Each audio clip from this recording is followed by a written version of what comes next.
ရှင်ချက်ထားကျွန်တော် rosemary flavor ရောက်အောင်ကျွန်တော် smoke လုပ်ထားပါတယ်ဟင်းခင်းကတော့နည်းနည်းပေါ့ကျွမ်းကြီးတော့မဟုတ်ပါဘူးနည်းနည်းချက်တတ်တာပါ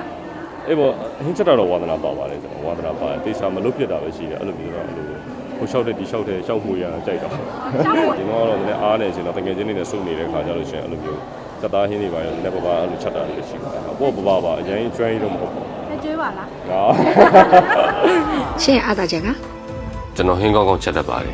မရိုက်သေးတဲ့အချိန်မှာကျွန်တော်ကအကင်မှုလေ့ကျင့်နေကြအကုန်လုံးလိုက်စားကြတာခင်ဝင်သွားလို့ဘေးနာကြည့်တယ်အဲ့လေအမှတ်တရပါတော့အဲ့လိုညဘက်ရိုက်တာလေရိုက်တာဆိုတော့ကျွန်တော်ကင်လိုက်ကင်လေးလို့လာလိုက်စားပါဘိုက်စားလို့ဆိုပြီးအဲ့လေတော့အမှတ်တရပါမင်းပတ်စံရရင်ဘာမစွလုံးဒီကြပါအေးကျွန်တော်မိုးလဲအေးရဆိုနော်ဘောလုံးရိုင်းနေဘာမှတွေမပူလောင်ကြပါနဲ့လို့ဘာဖြစ်လို့ဆိုတော့လူကူကရလာခဏလေးပေါ့နော်ဒီလူတွေကိုလာဆောင်ကြရဲဆိုတာဒါကိုရေသက်ပါလို့ပဲဖြစ်စီရေသက်ပါလို့လည်းစုံတယ်ဝကျွေးပါလို့လည်းစုံတယ်ပေါ့နော်အဲ့တော့ဟုတ်တယ်လေဒါဗီဒီယိုနဲ့စုံတာအဲ့ဒါတော့အမားတို့နဲ့ရေသက်ပါဟုတ်တယ်လေနော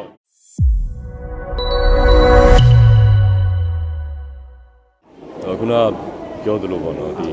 chef character ကပြီးတော့ character အငြိမ်ဖြစ်တယ်ပေါ့နော်အဓိကကကျွန်တော်တို့ဒီစိတ် emotion ခံစားချက်ကိုမျိုးသိပ်ထားရတဲ့လူတစ်ယောက်အနေနဲ့တိုးဆောင်ထားတာပြောမှဆိုတော့တစ်ဝက်ချက်နဲ့သွားနေတဲ့လူတစ်ယောက်ဆိုတော့ဒီကားထဲမှာပါဝင်တဲ့ဇက်ကောင်၃ယောက်လောက်ရတယ်ခင်းဝါရောပြီးတော့ဒီကိုကြီးကြော်ထားအောင်၃ယောက်လောက်ရတယ်ကိုယ့်ရဲ့ dark side တွေတော့ရှိကြတဲ့အခါကျတော့ကိုယ်ခံစားချက်တွေနဲ့ကိုယ့်ရဲ့အတ္တတွေနဲ့တယောက်တစ်မျိုးစီရှိကြတယ်ဆိုတော့ခံစားချက်ကိုမျိုးသိပ်ပြီးတော့မျိုးသိပ်ထားတဲ့လူတစ်ယောက်အနေနဲ့ပေါ့နော်အဲ့တော့ emotion ကတော့အဲ့လိုမျိုးထည့်ထားတာပေါ့နော်အဲ့လိုမျိုးဆိုငါတို့ဘယ်လိုထင်သွားလဲသမီးစားလို့ထင်ဒီ character ကလည်းသူနဲ့လည်းသွားလိုက်နေတာကျွန်တော်နဲ့ရိုက်တဲ့ကားတွေအကုန်လုံးကလည်းဒီ character နေရာမှာသူနဲ့ကသွားလိုက်နေတဲ့အခါကျတော့အဲ့လိုမျိုးတိုက်ဆန်ဆန်လေးသွားဖြစ်နေတာဟုတ်ဝိုင်းလေး3ကလောက်တော့ပြင်များမူးနေရတယ်ဒီကတော့မိသားစုကားဆိုတော့ဒီမိသားစုခံစားချက်ကတော့ရှိတာပေါ့နော်လူတိုင်းမှာတော့ရှိတာဆိုတော့အဲ့ဒါလေးတွေကတော့ဘယ်လိုခေါ်မလဲချို့ကလေးတော့ခံစားချက်ရှိတာပေါ့နော်ကျွန်တော်အဲ့လိုပဲပြောချင်ပါတယ်ဟုတ်ခင်းကတော့နည်းနည်းပေါ့အ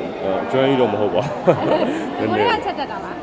ါအေးပေါ့ဟင်းချက်တော့ဝါသနာပါပါတယ်ကျွန်တော်ဝါသနာပါတယ်တေချာမလွတ်ပြစ်တာပဲရှိတယ်အဲ့လိုမျိုးတော့အဲ့လို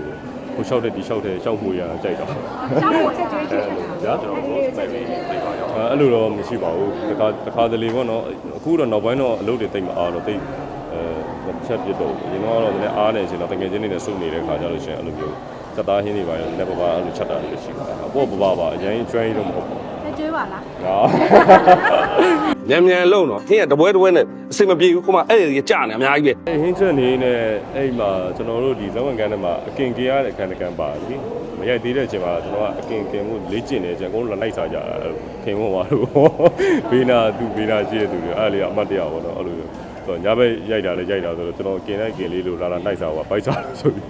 အဲ့လေတော့အမှတ်တရပါဘာများစိတ်ညစ်စရာရှိနေလို့မရှိပါဘူးမအမဟာမဟုတ်နော်ကျွန်တော်ဘာမှမခံ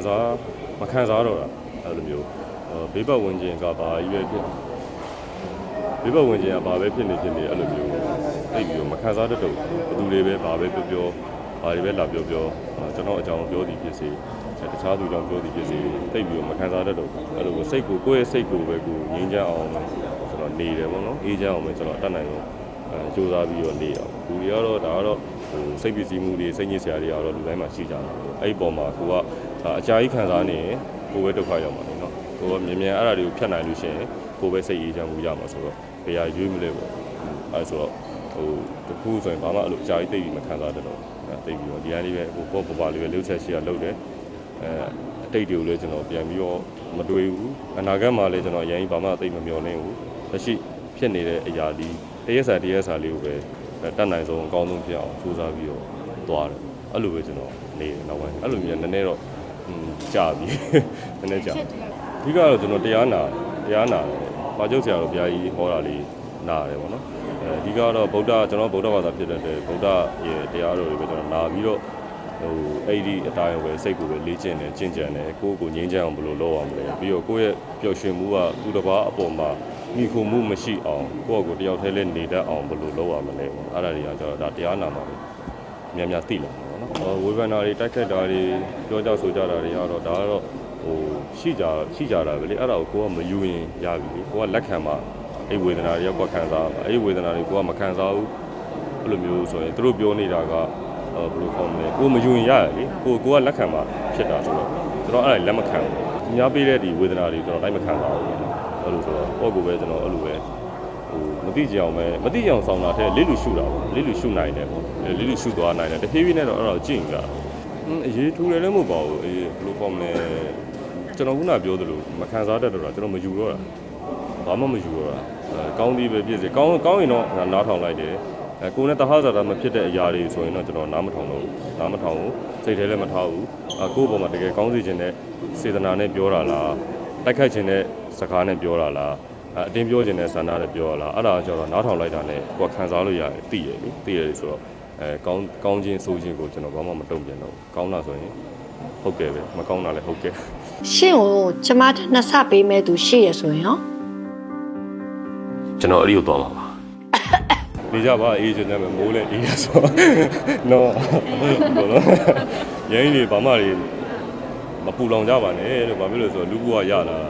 ခဏလေးပေါ့နော်ဒီလူတွေကိုလာဆုံကြရဲဆိုတာဒါကိုရေသက်ပါလို့ပဲဖြစ်စီရေသက်ပါလို့လည်းစုံတယ်ဝေကျွေးပါလို့လည်းစုံတယ်ပေါ့နော်အဲ့တော့ဟုတ်တယ်လေဒါ ဗီဒီယိုနဲ့ဆုံတော့ ဒါတော့အမားတို့နဲ့ရေသက်ပါ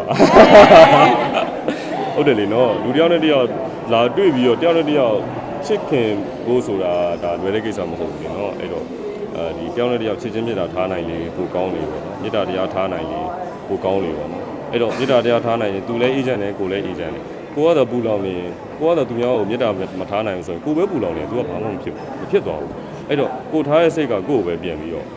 ကောင်းတာလည်းကိုပဲဆိုးတာလည်းကိုပဲဆိုတော့အဲ့တော့ကိုဟိုအတတ်နိုင်ဆုံးပေါ့နော်ကျွန်တော်လည်းအရင်လူကောင်းမဟုတ်ပါဘူးဒါကျွန်တော်ပြောတာကိုယ်ဝင်လင်းပြောပြကျွန်တော်လည်းရိုင်လူကောင်းမဟုတ်ဘူးဒါပေမဲ့ကောင်းအောင်နေထိုင်လို့တော့ရတယ်ပေါ့နော်အဲ့လိုဆိုတော့အတတ်နိုင်ဆုံးပေါ့အဲ့လိုပြစ်တာလေးထားကြပါလို့ပြောတယ်